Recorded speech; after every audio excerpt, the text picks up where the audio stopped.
How to add new Gmail account on iPhone. To get started, first of all go ahead and open up the Settings application on your phone.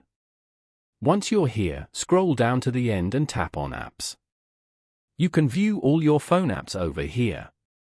From the list of apps, locate and select the Mail app to access its specific settings. Now, tap on Mail accounts at the very top. This is where you can view all your configured email accounts. Tap on Add Account to proceed. Now, choose your email provider from the list. For example, Google. You will be redirected to the sign-in page for your chosen provider. Simply enter your credentials and follow the prompts to add your new Gmail account.